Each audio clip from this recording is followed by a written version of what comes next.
The Senate will now be in session. All rise for the arrival of the Honorable Senate President and the Senators of the Republic of the Philippines.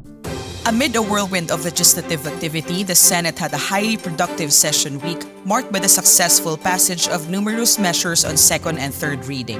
In addition to the holding of plenary sessions, senators spearheaded a series of committee hearings addressing the pressing issues facing the country.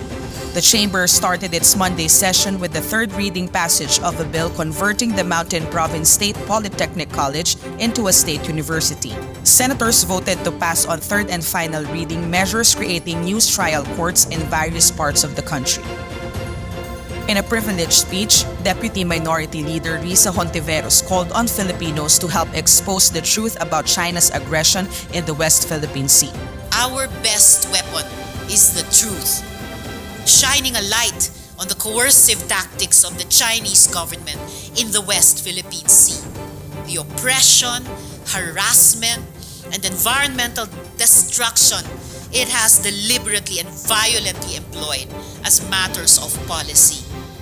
Other senators shared the same sentiments and advocated for increased government allocation towards military spending.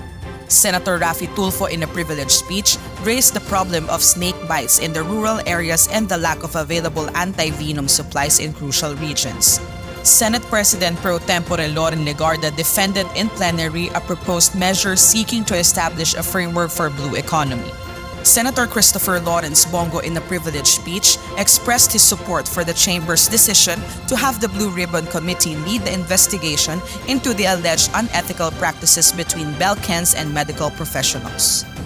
On Tuesday, Senator Risa Hontiveros led the panel inquiry into the alleged human trafficking and cyber fraud operation at Clark, Pampanga. Senator Francis Tolentino tackled bills defining the scope and extent of fiscal autonomy of the judicial branch of government.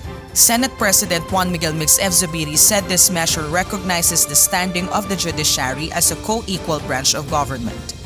Giving them fiscal autonomy in keeping with the Constitution, the judiciary will be able to fulfill its functions better and more efficiently and deliver justice to our people more effectively.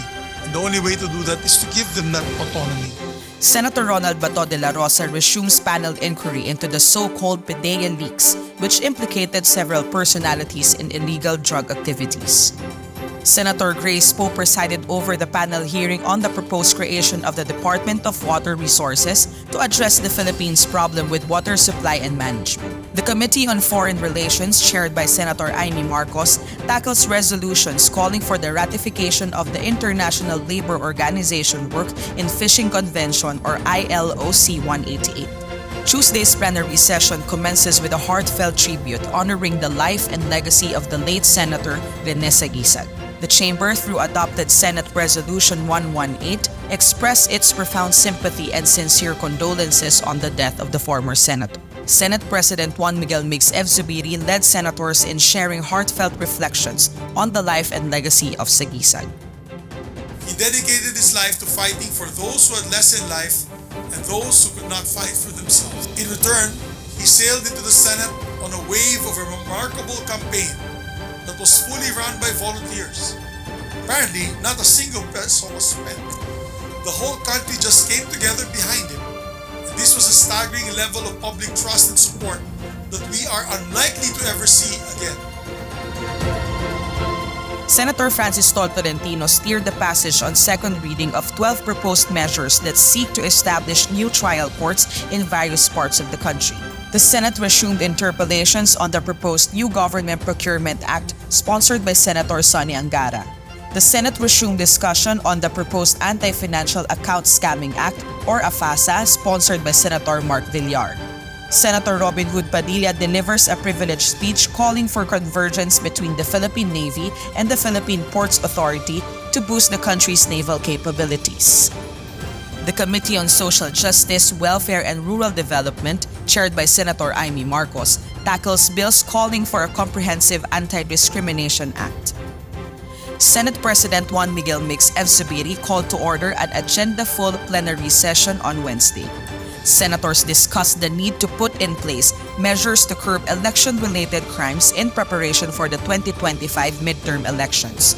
Various bills of landmark importance such as Senate Bill number 2501 or the Military and Uniformed Personnel Separation, Retirement and Pension System Act, Senate Bill number 2558 or the Livestock, Poultry and Dairy Industry Development and Competitiveness Act, and Senate Bill number 2514 or the Philippine National Games Act were also deliberated. Bills granting franchises to power distribution utilities were also examined by senators. Senator Win Gatchalian tackles bills proposing amendments to the National Internal Revenue Code of 1997. The Constitutional Amendments and Revision of Code Subcommittee, chaired by Senator Sonny Angara, resumes public discussion on resolution of both houses number 6, focusing on the provision on the ownership of mass media in the Philippines.